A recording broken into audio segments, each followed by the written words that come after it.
မင်္ဂလာပါ K-drama ပရိသတ်ကြီးတို့ရေရာသီဥတုကလည်းပူအိုက်ပြီးမိုးကလည်းရွာချင်းချင်းဖြစ်နေတဲ့ဒီလိုဇွန်လထဲမှာအိမ်မာနေရင်အေးအေးလူလူနဲ့ရင်ခုန်စိတ်လှုပ်ရှားစွာကြည့်ရှုရမယ် K-drama အသစ်တွေအများကြီးထွက်ဖို့ရှိနေပါတယ်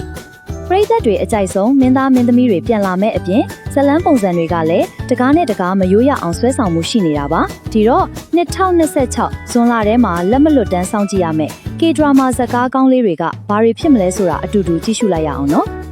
်ပထမဆုံးအနေနဲ့ကတော့ဇွန်လ1ရက်နေ့မှာစတင်ပြသမဲ့ဆေးဘက်ဆိုင်ရာအချစ်ဇလန်းလေး Dr. on the Edge ဆိုတဲ့ဇာတ်ကားလေးဖြစ်ပါတယ်။အတိတ်ကစိတ်ထန်ရာကြောင့်ပင်လယ်ကိုရှောင်ချင်ပေမဲ့ကံကြမ္မာကမျက်နှာသာမပေးဘဲဝေးလံခေါင်ဖျားတဲ့ပြောင်တုံတိုဆိုတဲ့ကျွန်းလေးစီကိုတာဝန်ကျသွားခဲ့တဲ့ကျမ်းမာရေးဆရာဝန်လီဂျေဝူးနဲ့မျိုးပြားကဆေးရုံကြီးရဲ့ရှုပ်ထွေးမှုတွေကိုစွန့်ခွာပြီးလျှို့ဝှက်ချက်တစ်ခုနဲ့ကျွန်းလေးပေါ်မှာအေးအေးဆေးဆေးနေထိုင်နေတဲ့သူနာပြုမလေးယူကာဒီတို့ရဲ့ကျွန်းပေါ်ကဒေသခံတွေကိုအတူတူကုသပေးရင်ကိုစီရှိနေကြတဲ့စိတ်တန်ရာတွေကိုဘယ်လိုကုစားသွားမလဲဆိုတာစောင့်ကြည့်ရမယ့်ဆေးဘက်ဆိုင်ရာဒရာမာဇာတ်ကားလေးပဲဖြစ်ပါတယ်ရိုက်ကွင်းအလှပတွေအပြင်နာမည်ကြီး webtoon ကိုအခြေခံထားတဲ့ဇာတ်လမ်းလေးမို့ဒီဇွန်လထဲမှာစိတ်အပန်းပြေကြည့်ရှုဖို့အကောင်းဆုံးကားလေးဖြစ်မှာအသေးချပါပဲနောက်ထပ်တကားကတော့ Wild Thing ပါအောင်မြင်မှုအထွတ်အထိပ်ရောက်နေချိန်မှာမှနာမည်ပြတ်တစ်ခုကြောင့်ရုတ်တရက်လူစုကွဲသွားခဲ့တဲ့နာမည်ကြီး K-pop အဖွဲ့တစ်ဖွဲ့အကြောင်းရိုက်ကူးထားတဲ့ဟာသဇာတ်မျိုးလေးပ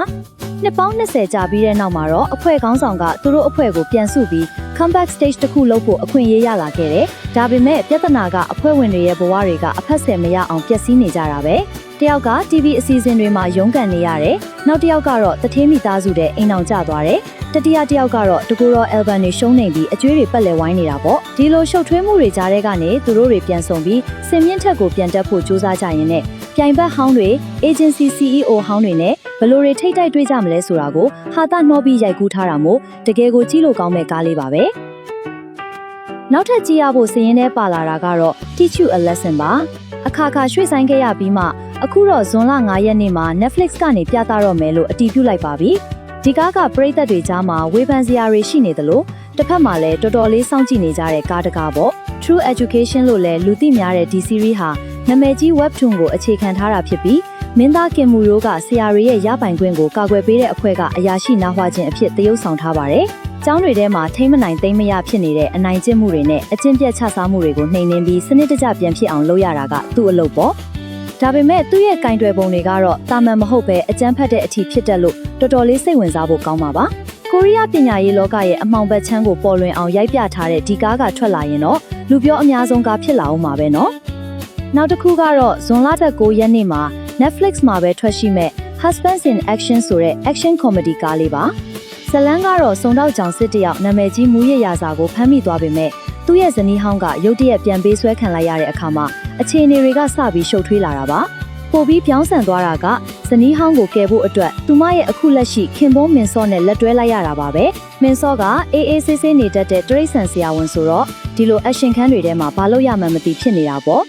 ့သူတို့နှစ်ယောက်ဇနီးဟောင်းကိုကယ်ဖို့စူးစမ်းနေတော့မှာပဲဟိုဘက်မှာလည်းမူရရာစာကြီးအဖမ်းခံရလို့ဂိုင်းအချင်းချင်းအာနာလူပွဲတွေဖြစ်လာပြီးတလောကလုံးကိုပွက်လောရိုက်သွားစေတာပါအရှင်မှုကင်းတဲ့ဟာသားတွေကိုနှောထားတာဆိုတော့ခေါင်းအေးအေးနဲ့ပေါ့ပေါ့ပါပါကြည့်လို့ကောင်းမဲ့ကားလေးတကားဖြစ်စေမှာပါရုံးခန်းအချစ်ဇလန်းလေးတွေကြိုက်တဲ့သူတွေအတွက်ကတော့ဇွန်လ22ရက်နေ့မှာ See You at Work Tomorrow ဆိုတဲ့ drama လေးလာတော့မယ်နော်နာမည်ကြီး webtoon ကိုအခြေခံထားတဲ့ဒီဇလန်းလေးထဲမှာတော့9နှစ်တိုင်တိုင်ညီးငွေ့စရာကောင်းတဲ့ရုံးလုပ်ငန်းခွင်ထဲမှာနှုံးချိနေအောင်အလုပ်လုပ်ခဲ့ရတဲ့ product planner လေးခြာကြီးယွန်းအကြောင်းကိုမြင်တွေ့ရမှာပါအလုံးမှာစိတ်ကုန်ပြီး burn out ဖြစ်နေတဲ့အချိန်မှာပဲဘယ်သူမှအနာမကက်ရဲလောက်အောင်အေးဆက်ပြီးပြတ်သားလွန်းတဲ့ဌာနမှုခေါင်းစီဝူးလက်အောက်မှာအလုပ်လုပ်ဖို့ဖြစ်လာပါတယ်အစပိုင်းမှာတော့သူတို့နှစ်ယောက်တကြက်ကြက်ဖြစ်နေကြပေမဲ့တကယ်တော့သူတို့နှစ်ယောက်လုံးကအလုပ်ဖိအားတွေကြားမှာအထီးကျန်မှုကိုစီနဲ့ရုန်းကန်နေရသူတွေပါဘတ်ဂျီဟွန်းနဲ့ဆိုအင်ဂုတ်တို့ပါဝင်ထားပြီးအေးအေးလေးနဲ့ရင်ခုန်ရမယ် slow burn chemistry မျိုးကိုတကယ်လက်တွေ့ဘဝနဲ့ထပ်တူကြအောင်ရိုက်ပြထားတာမို့